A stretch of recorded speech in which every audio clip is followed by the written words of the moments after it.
Welcome to the Learning Studio, where we turn complex legal subjects into clear and captivating lessons.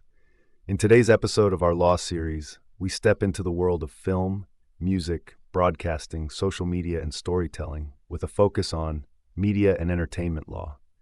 The complete law series is available in the playlist linked below in the video description. Can a filmmaker use a song without permission? What happens if a journalist spreads false information? Can a celebrity sue for privacy invasion or defamation? These questions aren't just artistic or ethical, they're deeply legal. Media and entertainment law governs the business, creativity, and boundaries of everything you see, hear, stream, and share. What is media and entertainment law? Media and entertainment law is a multidisciplinary field that covers the legal aspects of film, television, music, publishing, social media, gaming, and broadcasting. It involves multiple branches of law, including intellectual property, copyright, trademark, contract law, licensing, production deals, talent agreements, defamation and privacy law, censorship and free speech, broadcasting regulations, digital rights and content monetization. This area ensures that creative freedom, commercial interests, and legal responsibilities work together. Why it's crucial today. We live in the information age, where content is produced and consumed at lightning speed.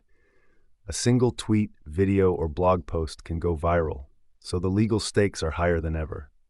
Media law protects artists from having their work stolen, journalists from censorship, celebrities from fake news, platforms from liability, and the public from misinformation and exploitation. Media law has roots in freedom of the press and intellectual property, but it expanded rapidly with the rise of cinema, broadcasting, and the internet. In recent years, media law has become central to debates about fake news and platform regulation, deepfakes and AI-generated content, streaming rights and royalties, online harassment and cancel culture. As content becomes more global, so do the legal frameworks trying to regulate it. Famous case study, New York Times Co. v. Sullivan, U.S. 1964. In this landmark case, the U.S. Supreme Court ruled in favor of the New York Times after it was sued for defamation by a public official. The court established the actual malice standard, meaning that public figures must prove that false statements were made intentionally or recklessly. This case became a global model for protecting freedom of the press, especially when reporting on powerful individuals or institutions. Media law in the digital era.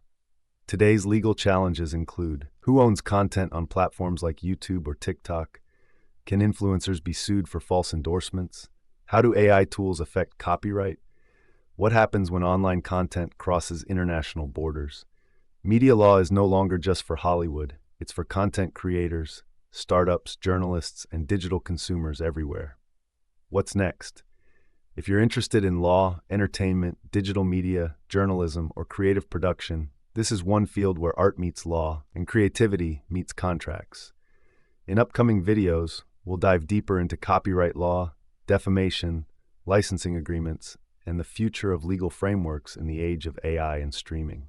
You're watching The Learning Studio, and this is the Law Series, where the law meets the lens, the mic, and the stage.